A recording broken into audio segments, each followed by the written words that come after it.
Hello sweeties, good morning, happy Sunday. இன்றைக்கி என்ன பண்ண போகிறோம்? உருளைக்கிழங்கு பூரி. பூரி உருளைக்கிழங்கு மசாலாவா? ஓகே, இப்போ உருளைக்கிழங்கு மசாலா எப்படி பண்ணுறதுன்னு பார்ப்போம்.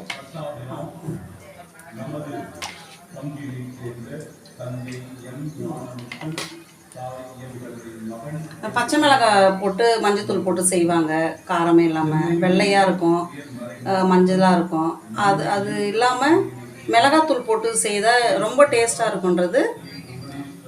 அது உங்களுக்கு எப்படி செய்யணும்னு நான் செய்து காட்டுறேன். ரொம்ப நல்லாயிருக்கும்.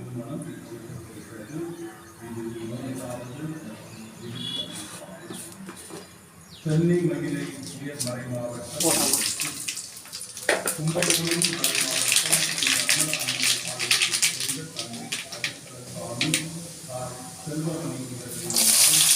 வெங்காயம் இந்த சமயத்தில் பூண்டு கட் பண்ணி வச்சுருக்கேன், பூண்டு போட்டுருங்க. இது புது பூண்டாக இருக்குது, கொஞ்சம் தட்டை நக்க எகிருது, கட் பண்ணி போட்டிருக்கேன். இன்னைக்கு சண்டே ஸ்பெஷல் பூரி உருளைக்கிழங்கு பிரேக்ஃபாஸ்ட் ஸ்பெஷல். ஆமாம்.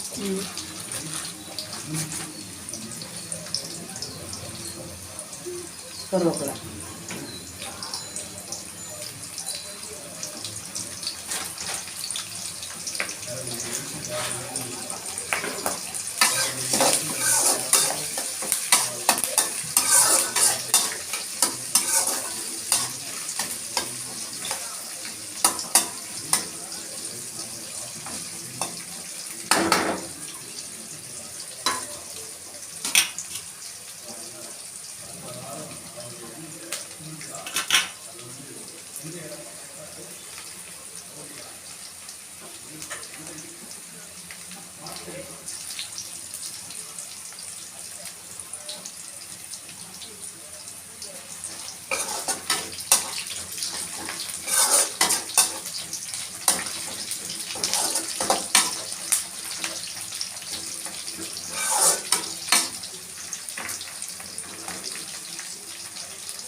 வெங்காயம் வதங்கின பிறகு தக்காளி போடுங்க.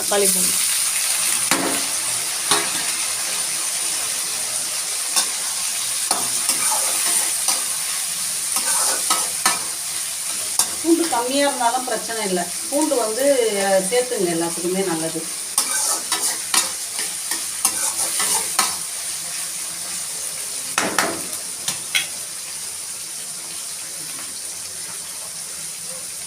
சால்ட்டு தான் போடுறேன், கல் உப்பு போடல.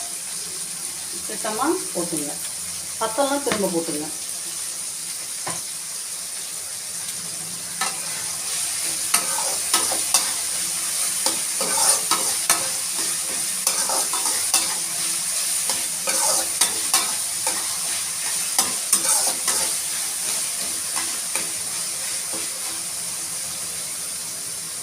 தக்காளி வதங்கும் போது மட்டும் கொஞ்சம் சிம்மில் வைங்க. நான் அடிக்கடி சொல்லியிருக்கேன், ஏன்னா கொஞ்சம் ஃபாஸ்ட்டாக வச்சாக்கா தக்காளி தண்ணியெல்லாம் சீக்கிரம் ட்ரை ஆகிடும், தக்காளி வேகாது.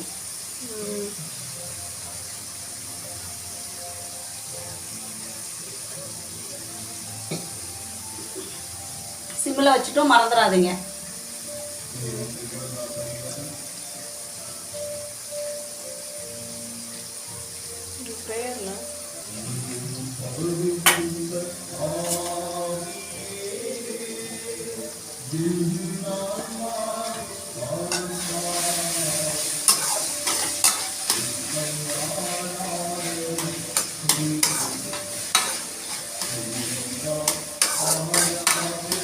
நிறைய தக்காளி போடக்கூடாது, நான் ஒரு தக்காளி தான் கட் பண்ணி போட்டிருக்கேன். இது எத்தனை உருளைக்கிழங்குமா?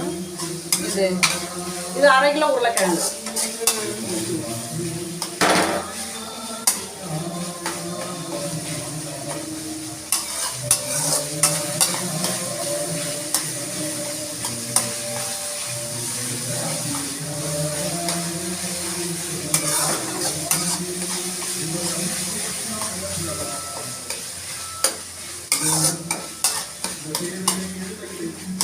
மசி வச்சுக்கோங்க. மிளகாத்தூள் போட்டு செய்யறது. ஆமாம், மிளகாத்தூள் போட்டு செய்கிறது நீங்கள் ட்ரை பண்ணி பாருங்கள், ரொம்ப டேஸ்ட்டாக இருக்கும். எப்பவுமே உருளைக்கிழங்கு எப்படி பண்ணுவாங்க, மிளகாத்தூள் போட மாட்டாங்க, மஞ்சத்தூள் பச்சை மிளகாய் போட்டு தாளிச்சு செய்வாங்க. கடையில் அப்படி தான் பண்ணுவாங்க. அது கொஞ்சம் காரம் கம்மியாக இருக்கும். இது மிளகாத்தூள் போட்டு செய்யுங்க, டேஸ்ட்டாக இருக்கும், ரொம்ப வாசனையாக இருக்கும்.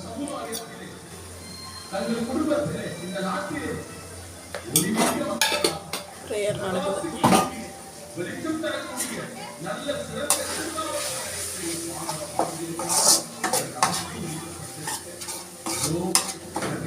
சிம்மில் வச்சு மிளகாத்தூள் வாட போகிற அளவுக்கு நீங்கள் இதை கொஞ்சம் கலரி விட்டுருங்க. அப்புறமா போடலாம் உருளைக்கிழங்கு.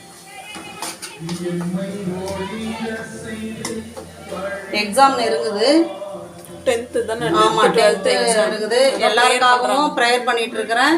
நல்ல மார்க் எடுங்க, நல்லா படிங்க. அதுதான் ப்ரேயர் ஓடுது. அதுதான் ப்ரேயர் ஓடுது சர்ச்சில். எழுதுகிற அத்தனை அன்பு உள்ளங்களுக்கு ப்ரேயர் பண்ணிகிட்டே தான் இருக்கும். இந்த சமயத்தில் உருளைக்கிழங்கு அவிச்சி வச்சுருக்கேன், மசிச்சு வச்சுருக்கேன். அதை இப்போ கொட்டணும்.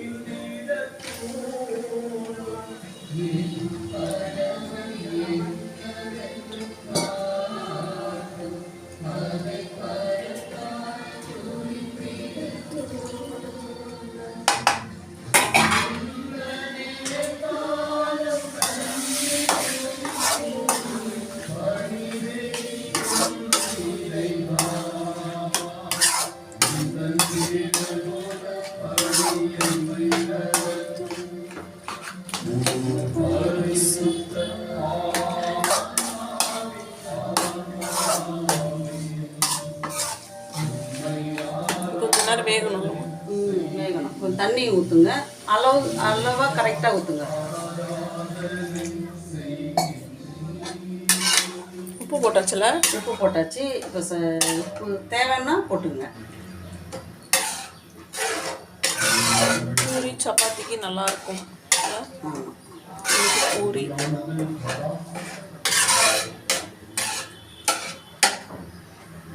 பையன் ஒரு வாரமாகவே கேட்டுட்டு இருந்தான், பூரி உருளைக்கிழங்கு.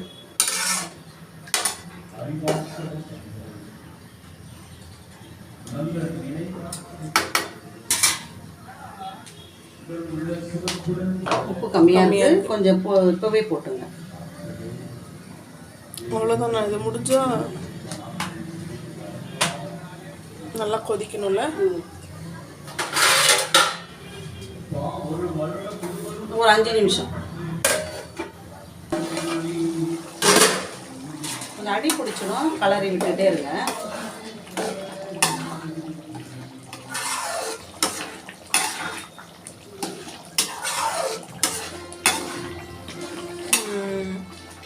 நான் எப்பயோ ஒரு முறை தான் வந்து பச்சை மிளகாய் போட்டு செய்வேன். ஆமாம், அது கொஞ்சம் காரமாக தான் செய்வேன். பச்சை மிளகாய் கொஞ்சம் நிறைய போட்டு. நம்ம வீடியோ பார்த்தா எல்லாருக்குமே தெரியும், கொஞ்சம் ஸ்பைசியாக தான் நம்ம சாப்பிடுவோம்னு தெரிஞ்சிருப்பாங்க. இன்னும் சுண்டணுமா தண்ணி? அன்னன்னைக்கு நடத்துகிற பாடத்தை அன்னன்னைக்கு படிங்க, நல்ல மார்க் எடுப்பீங்க. ஆமாம், ரிலாக்ஸாக படிக்கணும், டென்ஷனே கிடையாது. நீங்கள் படிச்சது தான் வரப்போகுது.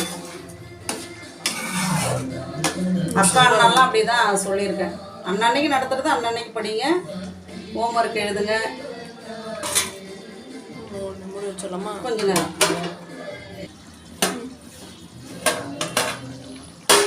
சிம்மில் வச்சுருக்கேன். ரெடி ஆயிடுச்சுல? ரெடி ஆயிடுச்சு.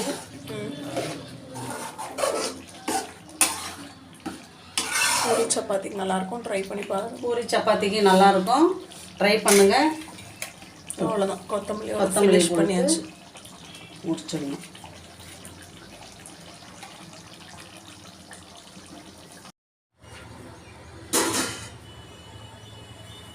ஓகே, வந்து பூரி உருளைக்கிழங்கு இன்றைக்கி பிரேக்ஃபாஸ்ட் ஸ்பெஷல் வந்து பூரியும் உருளைக்கிழங்கும் பார்த்தாச்சு. இந்த வீடியோ உங்களுக்கு பிடிச்சிருந்தா லைக் பண்ணுங்கள், ஷேர் பண்ணுங்கள், சப்ஸ்கிரைப் பண்ணுங்கள். மறக்காமல் எதாவது தேவைன்னா கமெண்ட் பண்ணுங்கள். இதுவரை சப்ஸ்கிரைப் பண்ணாமலே நிறைய பேர் பார்த்துட்ருக்கீங்க ஸ்வீட்டிஸ், அதனால் சீக்கிரம் சப்ஸ்கிரைப் பண்ணுங்கள். இதுவரை சப்போர்ட் பண்ணுற எல்லாருக்குமே ரொம்ப ரொம்ப தேங்க்யூ. இதுக்கப்புறம் உங்களோட சப்போர்ட் எங்களுக்கு தேவை. நாளைக்கு இன்னொரு வீடியோவில் பார்க்கலாம். டாடா, பாய் பாய். தேங்க்யூ. தேங்க்யூ, பாய்.